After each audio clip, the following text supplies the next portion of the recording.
Gente, chegou o momento da gente falar sobre a terceira temporada de Outer Banks, a melhor série adolescente da Netflix, e dane-se quem não concorda! Sim, eu já começo esse vídeo desse jeito, porque vocês sabem que quando fala dessa série eu fico descontrolada, e Outer Banks segue intacta com nenhuma temporada ruim. Não, essa temporada não foi ruim, e ó, já vou logo avisando, primeiro, esse vídeo tem spoiler, então se você ainda não assistiu, muito cuidado, tá? E pra você que não conhece esse canal, eu devo dizer que, primeiramente, aqui nesse primeiro momento, eu faço um geralzão sobre o que eu achei dessa temporada, tá? A minha opinião. E aí, mais pra frente, eu vou postando outros vídeos com teorias do que vai acontecer, focando mais no final, enfim. Então você aí já vai se inscrevendo no canal se ainda não é inscrito e clica no sininho pra receber notificação sempre que eu postar um vídeo novo, porque vai ter muito conteúdo de Outer Banks por aqui. Sem mais enrolação, bora falar sobre a terceira temporada, finalmente!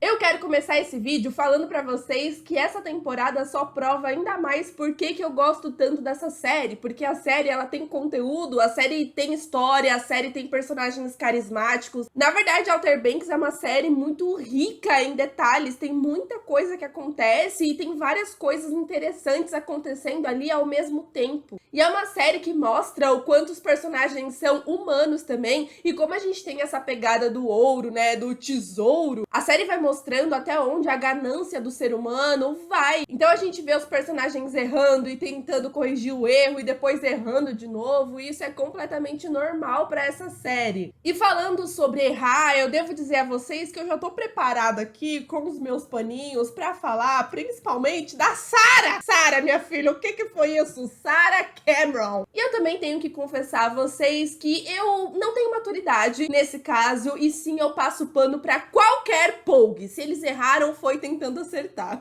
Dito tudo isso, bora lá. Eu gosto muito como essa temporada foi dividida. A gente tem ali no comecinho do primeiro episódio os únicos momentos felizes. Na verdade, não, tá? Porque essa temporada terminou feliz. Eu fiquei até chocada, gente, como assim? Eles não estão todos cagados no final? Mas a gente tem esse momento deles na ilha que é muito gostoso de acompanhar. A vibe deles é simplesmente maravilhosa. A vibe dos atores é muito boa também. Eles têm muita química em cena. E fica muito claro que todo esse tempo que eles passaram na ilha acabou aproximando eles ainda mais. Isso fica muito claro desde o primeiro segundo desse episódio. A gente vê os personagens com interações mais íntimas e trocando olhares de uma maneira mais interessante. Então, a gente sabe que eles passaram poucas e boas ali naquela ilha. Eu adoraria, tá, gente? Um episódio especial, um spin-off mostrando esse momento deles na ilha, flashbacks, ia ser muito interessante. Claro que a gente vê a aproximação de Giara e óbvio que eu vou surtar muito com esse casal, porque eu não tava esperando, tá? Eu imaginava, né? Na verdade, todo mundo já sabia que Giara ia acontecer, que ia ser um casal nessa temporada, mas eu não imaginava que seria tão bem desenvolvido assim, gente. Foi muito bem desenvolvido desde o primeiro segundo. Na verdade, quem já prestou atenção nesse ponto, Giara tem sido desenvolvido já há muito tempo. Enfim, a gente vê os personagens com troca de olhares ali, a gente vai vendo esse interesse que eles têm logo nesse primeiro momento. Não somente eles, tá? A gente vê o quanto a Cleo já foi muito bem inserida no grupo. Vale lembrar que quando eles ficaram ali na ilha, ela não tinha intimidade com todo mundo, porque quando ela conheceu a galera, tava ali na ação, todo mundo lutando e tal. As pessoas que a Cleo tinha mais proximidade ali era a Sarah e o John B, mas não, quando a gente começa já essa temporada, a gente vê que ela já tá íntima de absolutamente todo mundo. E eu tô falando tudo isso pra gente entender as relações dessa série durante toda a terceira temporada e o que justifica muitos acontecimentos. A Cleo é uma personagem simplesmente maravilhosa pra mim, eu acho que ela acrescentou muito na história dos Pogues, ela acrescentou muito ali nesse grupinho mesmo, parece que ela tá ali desde o começo, mas eu acho que a série não deu tanto tempo de tela assim pra ela, o que é compreensível até porque tinha muita coisa acontecendo nessa temporada, gente. Mas todos os momentos que ela aparecia era sempre muito divertido. A Cleo, ela é engraçada, ela é corajosa, ela não tá nem aí pra nada e esse tom dela é muito legal. Logo ali no começo, quando a Kiara é sequestrada e eles estão indo atrás dela, reparem que ela sempre abraçava os planos do JJ também. Ela é meio doidinha escondidinha igual ele. Então, tinha alguns momentos que o pessoal tava ali escondido atrás do mato e falava assim, não dá pra passar por ali não. A Cleo fala, dá sim! Aí ela levanta e vai, gente. Simplesmente maravilhosa. Tem até um momento mais pra frente que o Topper tá ali, né, esse desgraçado, tá ali falando e se achando e tal. E aí quando ele vai embora, ela olha e fala,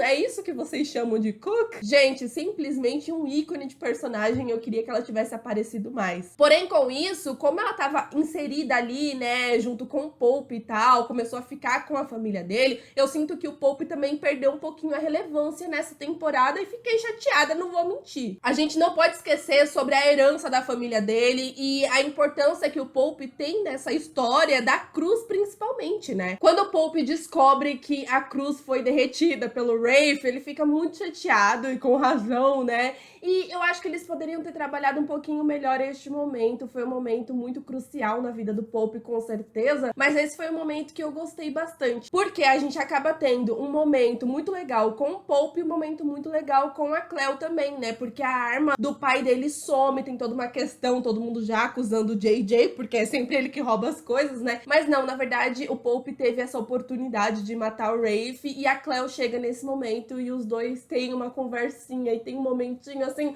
muito fofo. O beijo desses dois demorou pra acontecer, aconteceu só no final da temporada, mas eu acho super compreensível porque tinha muita coisa pra acontecer. Eu acho que a história, ela desenvolveu muito bem essas relações, até mesmo em questão de Giara e Pope, porque o Pope ficou com a Kiara, ele gostava da Kiara, só que não era recíproco, né? Ela achou estranho e quis terminar essa relação, achou melhor manter só na amizade. Então, ao trabalhar Giara como um casal, é claro que eles tinham que resolver essa situação com o Pope. Então eu acho que aquela cena do barco, né, que o barco dá um e aí o JJ cai em cima da Kiara, ela coloca a mãozinha ali na cintura, tem toda uma questão. Eu acho que foi uma cena crucial, não somente pra Kiara e JJ, mas também pro Pope, porque, assim, o Pope aparece nesse momento, coisa que era óbvio, eu já sabia que o beijo não ia rolar ali, mas a gente percebe que depois desse momento, os personagens percebem que já existia alguma coisa mais romântica ali. Eu acho que, no fundo, JJ e Kiara sempre souberam. A gente tem inúmeros momentos com troca de olhares e conversas. Eu já fiz um vídeo só sobre isso com vocês, mas foi nesse momento que eles estiveram ali sozinhos, naquele momento, e quase beijou, que eles perceberam que realmente tinha algo a mais ali. Eu tava falando do Pope e de repente eu já comecei a falar de Giara também, e gente, eu não consigo, desculpa! Mas aí a gente tem esse momento também que eu gosto bastante, falando do Pope, porque foram tão poucos momentos do Pope que eu tenho que ficar lembrando aqui. Que ele tá ali assaltando um mercadinho junto com a Cleo e começa a imitar o sotaque dela, e depois os dois têm uma conversa super interessante também sobre relacionamento, sobre amor, e aí ela fala que quer criar o clube do sem amor, fala também sobre questões dela. A Cleo é uma personagem muito interessante que eles poderiam falar mais a respeito do passado dela, flashback, alguma coisa assim. Então, eu espero que numa quarta temporada, por exemplo, alguém do passado da Cleo apareça. Apesar que é um pouquinho difícil, né? Porque ela diz que tá sozinha, eu acho que desde os 14 anos de idade, alguma coisa assim. Mas, sei lá, eu acho que é uma personagem que ainda tem muita coisa pra acrescentar, assim como o Pope. Eu espero que ele não perca mais ainda a sua relevância, principalmente agora que a história da Cruz foi solucionada. E aí que a gente entra na questão da Cruz, né, gente? Essa Cruz foi uma coisa nessa temporada, porque primeiramente a gente tem ali o Rafe querendo ser o chefe da família e querendo ser o cara incrível e maravilhoso, agora que o satanás do Ward tava lá desacordado, e por mim podia ter continuado assim. Não, mentira, ele morreu, né? Que delícia, o Ward morreu, gente! Nossa, que risada, credo. Imagina, tadinha da Sarah, perdeu o pai.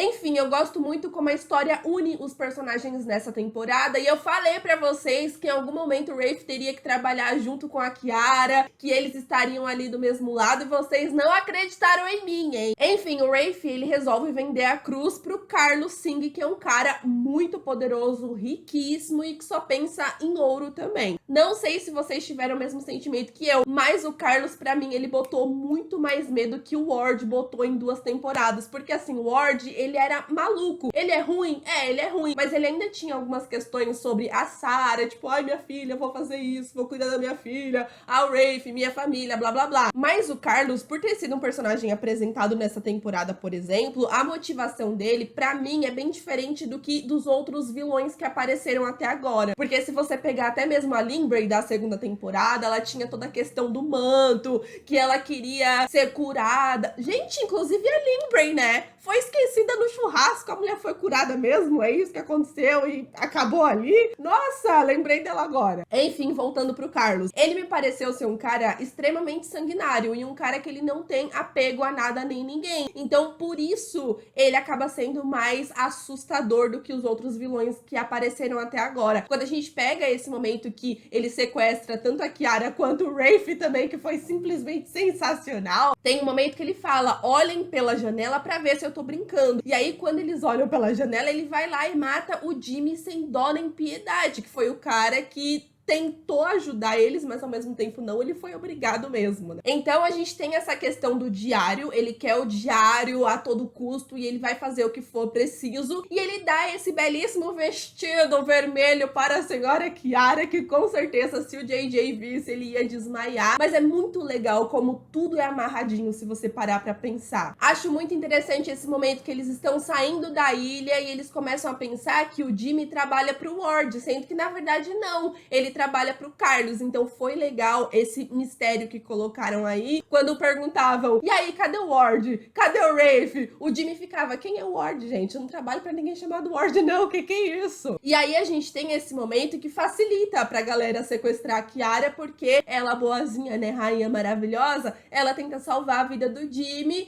e salva realmente a vida dele, só que com isso ela acaba se separando do grupo. E devo dizer que eu achei os personagens um pouco mais inteligentes nessa temporada. Nas outras temporadas eu acho que eles tinham atitudes muito questionáveis em vários momentos, tipo aquele dia que a Kiara tá ali, né, com a galera filmando o Ward matando o cara e ela começa a gritar assassino. Pelo amor de Deus, eu amo a Kiara, mas a gente sabe que foi burrice da parte dela e a gente vê que ela aprendeu com isso também. Então eu sinto que os personagens amadureceram nesse quesito. A gente vê a Kiara mais estrategista em vários momentos, ela tentando manipular o Carlos, só que claramente ele não nasceu ontem, então ele não ia cair na conversa dela, até ela ver que não tem jeito, ela vai ter que trabalhar do lado do Rafe. E assim, eu acho muito interessante também como eles fazem aqui, porque a Kiara, no momento que é interessante pra ela, ela trabalha com o Rafe, e ele lá chorando, falando, eu também sou uma vítima dessa situação. Gente, o Rafe, ele é o vilão mais gostoso e engraçado com as maluquices dele. Eu tava com saudade das maluquices do Rafe. Enfim, e a gente vê que o Rafe, ele genuinamente gostava da Kiara. Ele até acaba falando isso, né?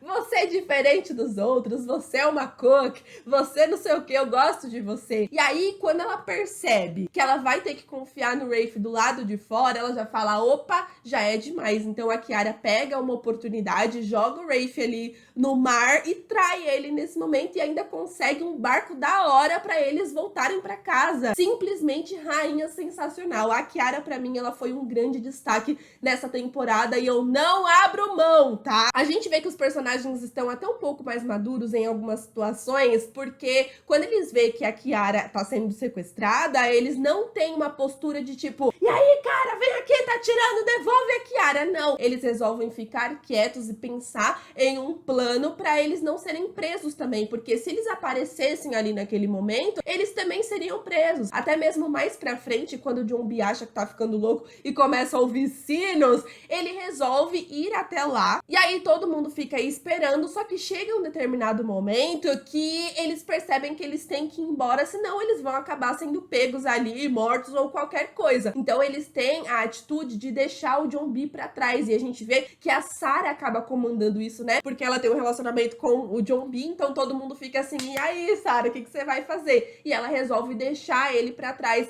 neste momento, já na esperança de conseguir pensar em algo algo e reencontrá-lo depois. Então eu acho que eles foram bem inteligentes nesses pontos e eu gostei. Tirando o JJ, né? Mas o JJ, gente, é o JJ. Ele fazendo seus planos mirabolantes, simplesmente sensacional. E ele sempre fica falando, não vamos deixar ninguém pra trás, não vamos deixar ninguém pra trás. O JJ, pra mim, é um dos personagens que tem o maior crescimento nessa temporada, sem sombra de dúvidas. A gente vê ele em picos, assim, em adrenalinas, em vários momentos e vários questionamentos também. Eu acho que em uma quarta temporada, a gente fala melhor isso no meu vídeo de teorias, eu acho que a gente vai ver um JJ completamente diferente do que a gente viu até agora, até porque 18 meses se passaram desde o final dessa temporada, né, que eles encontraram o tesouro, o Eldorado, enfim. E agora a gente vê que a vida deles está completamente diferente. E assim, eu gosto de todos os personagens, eu fico muito feliz que todos os personagens deram a volta por cima. E agora, teoricamente, eles são cooks, né? Porque eles têm dinheiro e agora vai ter que respeitar. Eu ia deixar pra falar sobre esse final em outro vídeo, mas eu não me aguento. A cara do Topper tendo que aplaudir e de todo mundo ali de Outer Banks que julgou eles, que julgou John B, que prendeu John B, que fez um monte de coisa, tendo que engolir aquela cena maravilhosa e todo mundo vai ter que respeitar os nossos Pogues da Poguelândia. Inferno! Fiquei muito feliz nessa cena. Fiquei muito feliz, tá? Só faltou o Ward estar vivo pra ver esse momento acontecer e também ter que aplaudir o John B de pé. Tá, mas voltando um pouquinho aqui na história do JJ, eu acho que ele teve um crescimento legal, porque assim, a gente tem esse começo que ele não quer sair da ilha de jeito nenhum, e teoricamente ele tinha razão. A gente vê esse momento que eles conseguem ali aquele avião com o Jimmy, e a gente percebe que todos os personagens, não somente o JJ, eles estavam em um misto de sentimentos. A gente vê pelo olhar deles e pela maneira que eles falam ali, que eles estavam empolgados para poder voltar para casa, mas ao mesmo tempo eles estavam tristes de ter que deixar aquela ilha ali que fez tão bem para eles, que eles eram muito felizes ali. E a partir do momento que eles estavam entrando no avião, eu sinto que os problemas foram vindo à tona mais uma vez na cabecinha deles. E o JJ tava com uma cara de tipo, gente, não vamos embora não, deixa pra lá. Até mesmo a Kiara tava querendo, mas ao mesmo tempo pensava no JJ e ao mesmo tempo queria ficar. Então eu entendo esse sentimento deles. E aí a gente tem esse momento da Kiara sequestrada. O JJ é a pessoa que mais quer, assim, encontrar a Kiara. Ele tá completamente desesperado. E a gente tem um reencontro dos dois que também foi muito fofo. E essa cena só mostrava pra mim que de fato a ilha uniu muito eles, deixou o relacionamento mais intenso ainda. E aí a gente também tem um momento que todo mundo volta pra Outer Banks e aí os problemas começam a vir mais ainda à tona. E aí, com isso, eu devo dizer que nesse ponto, eu acho que depois do episódio 5, se eu não me engano, que eles já estão de volta pra casa, que os personagens começam a ter atitudes questionáveis mais uma vez. O John B acaba reencontrando o Big John e eu fiquei muito feliz com aquela cena. Eu acho que foi sensacional essa pegada do sino, né, dele tocando ali e o John B escutando e falando, poxa, é meu pai que tá me chamando. Eu confesso que se eu fosse a Sarah, eu ia ficar assustada. Se o meu namorado falasse, ai, o meu falecido pai tá me chamando, eu ia achar que meu namorado ia morrer, gente, desculpa. Mas aí a gente tem essa cena muito, muito, muito fofinha dos dois, só que assim, durou 2 segundos, porque o Big John é um verdadeiro chato. Olha, eu entendi o Ward de querer matar o Big John, porque o velho insuportável. Confesso que no decorrer da temporada eu fiquei xingando ele o tempo todo. Ele me irritava porque tudo que o John B fazia, ele reclamava, velho. E esse cara é tão obcecado que ele só falava do ouro o tempo todo. É claro que todos os personagens são um pouquinho obcecados pelo ouro, mas eu acho que ele ia muito além. Tem até um momento mais pra frente, quando ele tá lá, né, a briga dos velhos, gente, foi sensacional. Ele e o Ward, tipo, lutando. Eu falei, gente, que reencontro da hora, o reencontro dos velhos. Só que aí tem um momento que o Ward, ele acaba falando alguma coisa sobre a Sarah, tipo, eu quero proteger a Sarah e tal. E aí ele olha pro Big John e fala, e você, o que você tá fazendo com o seu filho? E aí nesse momento eu pensei, nossa, pro Ward dar lição de moral sobre paternidade pro Big John, é porque o negócio tá muito feio. Não tô falando que o Big John, ele não gosta do John B nem nada do gênero, mas a gente percebe que essa relação não era tão saudável e tão incrível como o John B falava. E aí a gente via em vários momentos que o John B, ele ficava desconfortável na presença do pai e ficava desconfortável com as coisas que ele fazia e falava. E aí essa crítica constante que ele tinha em cima do John B me irritava, porque ele tava deixando o personagem muito maluco. E eu acho que o John B, ele teve um grande questionamento nessa temporada, e eu acho super compreensível até as atitudes que ele tem, porque eu vou passar aquele pano pro John B também. Porque, poxa, ele achou que o pai dele tava morto esse tempo todo, aconteceu um monte de coisa, ele quase matou o pai da namorada dele da mesma maneira que tinha matado o pai dele. E mesmo assim, o pai dele voltou à vida, então ele ficou num questionamento. E eu acho que, gente, qualquer pessoa ficaria confuso nessa situação. Só que aí, aos poucos, ele vai percebendo, tipo, poxa, todo mundo ajudou no ouro esse tempo todo mundo ajudou com o tesouro, todo mundo ajudou, só que agora meu pai não quer confiar em ninguém. E aí, quando ele percebe que o pai dele é capaz de fazer qualquer coisa também pelo ouro, ele percebe que as coisas não eram da maneira que ele imaginava e que o pai dele tem um pouquinho de Ward dentro dele sim, tá? Nesse momento que ele mata os caras no barco, eu confesso que o primeiro eu acho que é até compreensível porque ele ia atirar no John B, mas o outro tava chorando lá, velho, todo cagado, não tinha necessidade dele ter matado esse cara nesse momento, né? Até o John B olha e fala, tipo, não precisa, e mesmo assim ele mata. E eu sei que o Big John, talvez ele não seja o vilãozão que eu imaginava, de ai meu Deus, mas ele também não é bonzinho não, ok? Esse velho só pensava no ouro. Fiquei feliz que ele morreu no final, porque pelo menos Sarah e John B estão livres desses velhos. Eu acho interessante essa explicação que eles deram, porque o Big John ficou desaparecido. Claro que ainda não explica 100% porque ele não ligou pro John B, nem nada do gênero. Explica, mas nem tanto. Eles fazem essa ligação com o Carlos Singh e com a ilha, que os personagens também ficaram lá perdidos, né? Acontece que com o Big John aconteceu a mesma coisa. E nessa temporada, eles explicaram realmente tudo, mas tudo que aconteceu na primeira e na segunda temporada, dando uma abertura para uma quarta temporada. Vi alguns furos de roteiro? Vi, ainda mais da Limbra e tal, que eu pensei, mas eu passo pano porque é Outer Banks.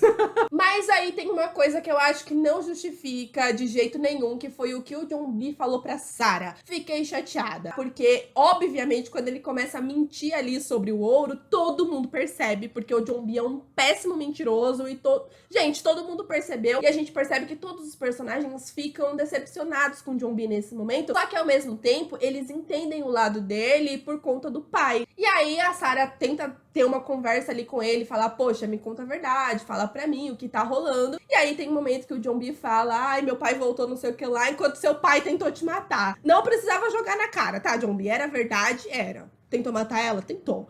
Mas não precisava, a garota já tava sofrendo. E depois disso, a gente não vê nem ele tentando ir atrás dela, nem nada do tipo, porque o John B realmente ele tava muito confuso, então também vou passar esse pano, porque eu passo pano pra todo mundo. Agora, o pano mais difícil da minha vida é o pano da Sarah, lá no episódio 6, se eu não me engano, que, ai gente, Sarah Cameron, o que você fez, minha filha? Mona, você é maluca? Gente, a Sarah, quando ela começou ali a usar o Topper, eu achei engraçado, não vou mentir, porque assim, o Topper, ele tava com essa cara de bonzinho desde a segunda temporada, mas eu nunca comprei essa cara do Topper, porque eu lembro exatamente quem ele realmente é lá na primeira temporada, quando ele ainda namorava a Sarah. Então, a cara de bom moço, eu não compro. Porém, os Pogues resolvem usar realmente o Topper, e errado eles não estão, pra conseguir a caminhonete emprestada pra pegar a Cruz, né? A Cruz, que foi muito engraçado também. E aí, nesse momento, eu já comecei a imaginar uma aproximação da Sarah com o Topper, porque assim, o Topper, ele é muito obcecado por ela, e eu espero que isso tenha acabado agora, né? E aí, eles vão lá, pega a caminhonete, foi um dos meus episódios favoritos, com certeza, a perseguição ali da polícia, o acidente de moto, a Kiara desesperada.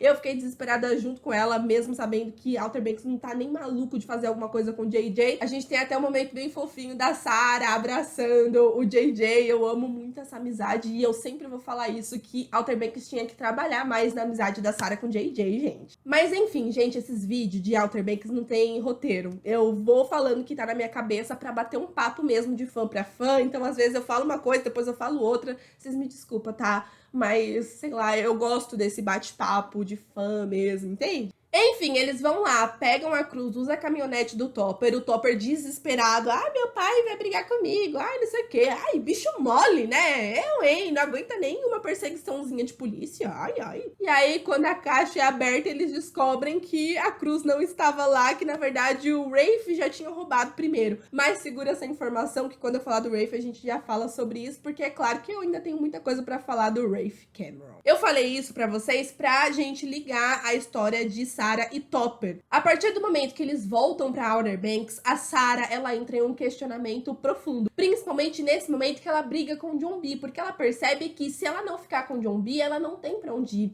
Ela tava ali com ele, então tava tudo certo. A partir do momento que eles meio que brigaram ali, ela fica, opa, pra onde eu vou? E aí, eu achei ridícula a cena que ela vai na casa da Kiara, sem ter pra onde ir, os pais dela não deixam ela ficar, fiquei muito puta! E aí a Sarah, desesperada, vai até a casa do JJ também, mas vê que, poxa, o garoto tá dormindo do lado de fora e também não ia funcionar. E aí a Sarah vai lá, começa a roubar uma cerveja, uma coisinha aqui, outra coisinha ali, e o Topper aparece. E eu fico irritada com isso em Outer Banks, porque o Topper às vezes aparece como se fosse o príncipe no cavalo branco pra poder salvar a princesinha. A Sarah não é uma princesinha que precisa de resgate, ok? Que inferno! A gente tem esse momento que a Sarah, ela começa a reviver os seus momentos de Cooks e lembra dos seus amigos. Só que, desculpa, pra mim não é amigo, Sarah, são colegas. A gente vê que sabe aqueles amigos que a gente tem só no momento de festinha, no momento de diversão? Porque em todos os problemas que a Sarah teve, tudo que aconteceu, com a morte do pai dela e tudo, quem tava do lado dela? Algum desses amiguinhos dela aí, Cook, que ela falava, fez alguma coisa? Claro que não, então vai todo mundo pro inferno também. Achei até bacana ver esse lado da Sarah mais uma vez, ela numa festinha, ela curtindo, ela merecia curtir, mas ela não merecia ficar com o Topper. O que foi aquela cena da Sarah beijando o Topper? Quando ele dá uma bitoquinha nela, eu já fiquei irritada que ela não empurrou, que ela tinha que falar assim, sai daqui, credo, que nojo. E aí depois ela também toma atitude pra beijar ele nesse momento, eu falei, poxa. Aí pra piorar ainda mais a minha situação, eu sempre quis um flashback de Outer Banks, eles vão me colocam um flashback de Sarah e Topper. E aí, eu não vou mentir que nesse momento também veio na minha cabeça, tá? O John B tá pagando pelo que ele fez lá na primeira temporada, porque a Sarah também botou chifre no Topper com o John B. E agora, gente, a Sarah também, Sarah! Opa, passar o pano, vou passar pano. Mas sem brincadeira, eu passo um pano sim, porque eu sei que ela tava confusa. Ela começou a entrar no questionamento sobre quem ela realmente é. E aí ela quis reviver um momento ali com o ex, gente. Acontece. Fazer o quê? Brincadeira, não tem como passar esse pano, né? Mas pelo menos ela conseguiu reverter a situação. Ela percebeu que ela tava errada e pensou, meu Deus do céu, o que que eu fiz? E uma coisa que eu gosto da Sarah nessa situação é que ela foi sincera. Ela falou a verdade pra Kiara. A Kiara já fica, meu Deus do céu. A Kiara, ela me representou. Porque quando ela vê ali Sarah e Topper tomando um cafezinho da manhã, ela fica, gente, de novo, não, pelo amor de Deus. Mas isso também traz momentos positivos, porque a série também aproximou cada vez mais a Sarah e a Kiara, e a gente vê que essa amizade tá cada vez mais forte. Eu lembro lá no comecinho, quando a Kiara falava, não brinca com o John B, hein? Se você fizer mal pro John B, você vai se ver comigo. Só que a Kiara cagou. Ela achou errado sim, mas óbvio que a Sarah é amiga dela, e ela apoiou a amiga, ela ficou do lado da amiga dela esse tempo todo, mesmo sabendo que o que ela fez foi errado. E aí, nessa festa específica, tem vários momentos que eu gosto bastante, tipo, a Kiara falando pro JJ, eu te amo, cara! Gente, que cena maravilhosa. Ai, Kiara vive a meia aleluia. Mas também eu achei muito interessante que o John B, ele vai lá, ele pede desculpa pra Sarah pelo que ele falou, ele sabe que ele passou do ponto, e aí a Sarah, ela podia não ter falado nada, mas ela resolve contar a verdade. Ela vai lá e fala, eu fiquei com o Topper, eu fiz merda. E aí o John B, obviamente, que fica muito chateado, fica muito triste nesse momento e resolve ir embora e termina o relacionamento. Só que aí que tá um ponto que eu acho que pode ser um pouquinho controverso, porque o John B, ele perde a linha de raciocínio ali, vai brigar com o Topper, que fica com uma cara, mas uma cara de debochado, que eu juro pra vocês que nesse momento, quando o John B, ele já, tipo, vou embora, dane-se,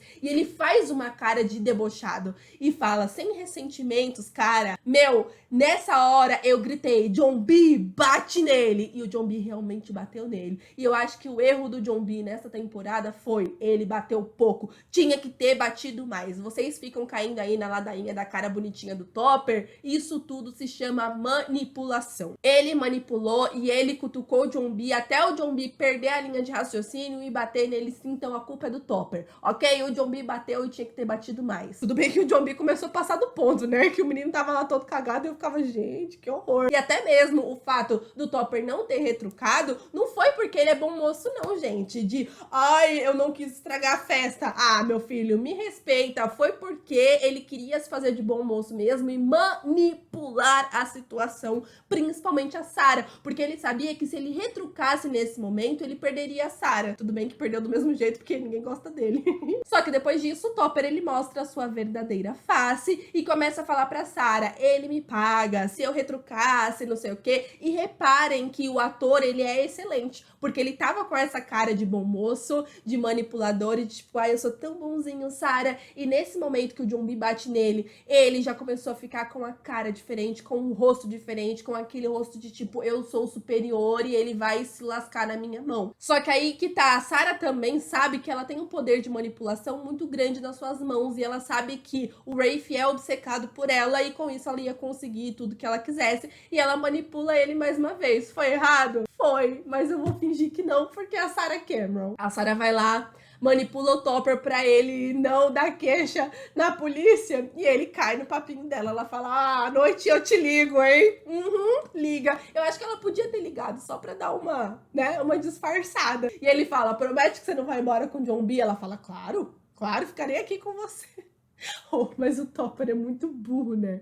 O garoto burro! E o Topper cai na conversinha dela. E aí o garoto fica bêbado, percebe que a Sarah não vai ligar pra ele de jeito nenhum e resolve ir atrás dela pra ver se ela realmente estava com o John-B e ainda vê eles pela janela num momento bem... E a lógica do Topper é sensacional, né? Tipo, ah, levei um fora, ela me manipulou, não quis ficar comigo, eu amo ela, mas vou tentar matá-la queimada. Bacana, hein, Topper, idiota. Ele coloca fogo ali na casa, fiquei muito chateada e fiquei com mais raiva do Topper ainda, porque além dele estragar o momento de John-B e Sarah, ele estragou a casa e ainda estragou o momento de Giara, quando JJ ia finalmente se declarar. Eu fiquei... Não tem como passar pano pro Topper, mesmo que ele esteja certo, ele ainda tá errado, porque ele é o Topper. E a Sarah, ela errou tentando acertar. Tá, eu sei que muita gente não vai concordar comigo, mas eu acho que tudo isso que aconteceu na terceira temporada, por mais que tenha irritado a gente, até mesmo sobre a Sarah e o Topper, eu acho que foi importante ter acontecido, porque um dos assuntos em pauta nessa temporada, além do tesouro e tal, a gente sabe que Outer Banks, apesar de ser sempre uma série sobre caça ao tesouro desde o começo, sobre o pai do John-B e tudo isso, a gente sabe que também é uma série que fala muito sobre relações, sobre os personagens e desenvolve muita amizade deles, enfim, e fala até mesmo sobre desigualdade social e várias outras coisas. A gente tem desde o começo essa situação sobre Cook, Pogue e tal, sobre uns terem mais oportunidades que outros e os Pogues nunca prestam pra nada, todo Pogue é ladrão e todo Cook é bacana, e não é assim. Mas a gente entra muito nessa questão nessa temporada sobre o que é ser um Cook e o que é ser um Pogue. A gente tem muito forte esse assunto pra chegar no final os personagens meio que terem grana agora. Porque a gente vai... Eles serão Pogues com dinheiro? É isso que vai acontecer? Pogues com ouro? Ou eles são Cooks também? Ou não vai ter mais essa separação de Cook e Pogue? Sabe? Então é muito interessante a série ter tocado nesse assunto. E tudo pra mim que aconteceu foi extremamente necessário. Até mesmo a relação do John-B com o Big John foi necessário pra ele virar essa página. Ainda mais a situação da Sarah com o Ward também. O Ward foi um personagem que eu já imaginava que isso ia acontecer com ele. Eu até comentei com vocês nos meus outros vídeos que ele seria diferente, que ele tentaria ajudar em alguns momentos. E isso realmente aconteceu. Mas em vários momentos a série também mostrava que o Ward, ele se arrependeu de ter tentado matar a Sarah. Tem momento que ele vai lembrando assim dela criança e dos momentos deles juntos. Então ele parece genuinamente arrependido, né? Apesar de tudo que aconteceu, o Ward sempre pareceu amar muito a filha. Só que aí a série entra nessa questão até onde o homem vai pela ganância. Ele ficou cego naquele momento. E eu acho de coração mesmo, tá? Eu sei que o Ward é um satanás, ele é um horrível e tal, mas eu sinto mesmo que tanto ele quanto o Rafe, eles têm problemas psicológicos reais. O Rafe, ele não é só um cara maluco, ele é maluco, ele é um dos vilões também, mas claramente o personagem tem algum tipo de problema psicológico, a gente sabe disso. Quando eles encontram o Eldorado, tem toda essa questão, ele acaba traindo eles e tenta fazer um acordo com o Carlos. E realmente parecia às vezes que ele queria proteger a Sarah, mas ao mesmo tempo não. Eu acho que tava muito evidente que o Ward ia morrer como herói, gente, nessa temporada. Eu falei isso pra vocês inúmeras vezes e isso realmente aconteceu. E eu acho que foi importante, de fato, pros personagens serem curados. Eles falaram muito antes de sair essa temporada que eles iam cutucar muito a ferida de cada um dos personagens e cada coisinha que deixava eles mal pra poder ter essa cura. Então a gente vê, de fato, várias questões familiares. A gente tem problemas da Kiara com a família dela, que, meu Deus do céu, mandou ela ali pro acampamento. Eu achei isso sensacional na história, porque a gente teve um momento de Giara, a gente teve um momento que o JJ vai atrás dela, que ele vai salvar a sua amada, e foi lindo a cena de Giara. Acho que o beijo podia ter sido mais longo e podia ter sido melhor, menos escuro, acho. Mas eu me senti representada por aquelas garotas que começaram a aplaudir e gritar, porque eu fiz a mesma coisa, assim, assistindo. Gente, eu juro pra vocês que eu até chorei, porque Giara vive amém. E sim, eu tô falando de Giara o tempo todo, mas eu devo avisar vocês que, óbvio que eu vou fazer um vídeo só de Giara. Então fica de olho aqui no canal. Mas aí a gente vê que todos esses pontos, eles são meio que solucionados, e eu entendo muito quando os criadores da série disseram que o final de Outer Banks seria um final satisfatório e conclusivo. O final da terceira temporada, no caso, fiquei até preocupada. E eu fico muito feliz da Netflix já ter renovado a série pra quarta temporada, então a gente já sabe que vai ter uma continuação, porque juro pra vocês que se tivesse acabado desse jeito e não ter nenhuma renovação, eu ia achar que Outer Banks acabou, porque realmente, se você parar pra pensar, podia até servir como um final de série, graças a Deus que não. Mas, por isso que eu falei pra vocês no meu último vídeo, essa possivelmente seria o final da fase 1 e agora a gente ia começar a fase 2 de Outer Banks. A gente vê que isso realmente aconteceu. O Ward, ele precisava morrer nessa temporada, assim como o Big John, porque os personagens precisavam ficar livres desses velhos mesmo, e não é zoeira. Eu acho que se a gente tivesse, por exemplo, mais um final dos personagens perdidos, ou dos personagens fugindo mais uma vez do Ward, e toda essa coisa, eu acho que poderia ser repetitivo. Discordo com quem fala que essa temporada foi repetitiva e tá sempre a mesma coisa. Pelo contrário, eu acho que foi muito inteligente da parte dos criadores quererem encerrar essa história específica nessas 3 temporadas e começar meio que uma fase 2 agora, possivelmente com novos vilões e novas histórias. Porque se você parar pra pensar, as 3 temporadas, elas foram muito bem divididas e muito bem desenvolvidas. Não vejo essa história repetitiva como a galera fala, não, tá? Se fosse outra série, meu amor, o Ward ainda estaria vivo e na próxima temporada seria vilão, ou até mesmo o Big John poderia ser o vilão da próxima temporada e ia sempre viver nesse mesmo ciclo. Mas eu acho que foi muito ousado da parte dos criadores fazerem esse final, mostrando que os personagens, enfim, conseguiram de fato ouro, e eles têm o ouro e eles são reconhecidos pelo trabalho deles, entendeu? Porque em todas as temporadas até então, a gente sempre vê eles pegando o ouro, aí é roubado, aí pega o ouro, aí é roubado. E se eles fossem roubados agora no final dessa terceira temporada, tô até gaguejando, aí sim eu acho que as pessoas poderiam falar que seria repetitivo, e eu mesmo falaria que seria repetitivo, mas não, a gente tem um final de temporada ousado e completamente diferente de todas que a gente viu até agora, finalizando todo o rolê, e por isso que a trajetória de todos eles foi extremamente importante. Até o que aconteceu com a Kiara de ir pro acampamento e tal, foi muito importante também, até mesmo pela relação dela com os pais. Eu acho que eles vão entrar em muitos questionamentos agora. A Sarah, ela sabe que ela tem a família dela, que ela tem aquelas pessoas ali, que ela não precisa do Ward. E agora que eles têm dinheiro, tudo vai mudar, eles vão ter um recurso, vai ser completamente diferente daqui pra frente. Eu tô muito feliz com isso de verdade. O Rafe, pra mim, foi um personagem que eu amei e odiei, mas devo dizer que nessa temporada eu odiei menos do que nas temporadas anteriores. Fico muito feliz também com o desenvolvimento do personagem, dele, antes do Ward morrer, ele querer ser independente e ele quebrar esse ciclo. E por isso que eu falo que não é repetitivo. Olha como os personagens estão evoluindo, como eles estão sendo desenvolvidos, cara. É só você assistir a série de novo que você vai ver. O Rafe sempre foi dependente do Ward. Nessa temporada a gente tem uma pegada completamente diferente. A gente vê o personagem tendo atitudes próprias, atitudes inteligentes? Não, mas ele tem ali os seus momentos próprios, o momento que falar pro pai, ó, eu que sou o dono da casa, agora eu que mando em tudo. Tem um momento também muito legal que ele manda matar o Ward, ele fica assim, meio perturbado, depois ele se arrepende e ajuda o pai a fugir. Mas ao mesmo tempo, o Rafe, ele não quer mais essa relação tóxica com o Ward, e isso foi importante acontecer antes dele morrer, porque eu até fiquei pensando, se o Rafe continuar nessa dependência do Ward constantemente, a partir do momento que o Ward morrer, aí ele pode ficar puto e se tornar o vilãozão e tal, e aí sim também seria repetitivo. Mas não, a gente vê ele roubando a cruz, a gente vê ele derretendo a cruz, que foi uma das atitudes mais burras do Rafe. Eu acho que ele pensou que seria inteligente,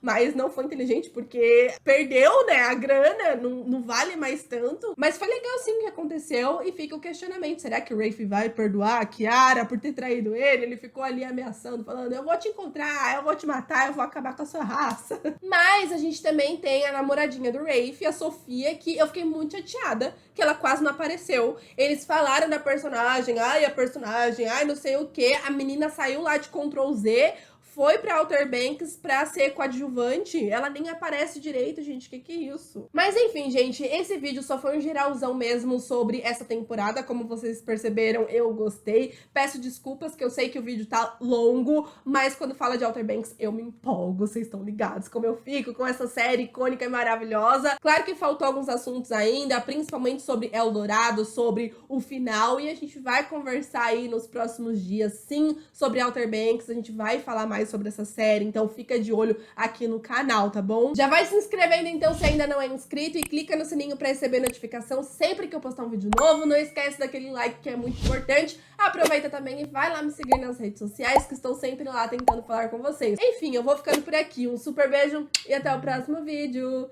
Tchau!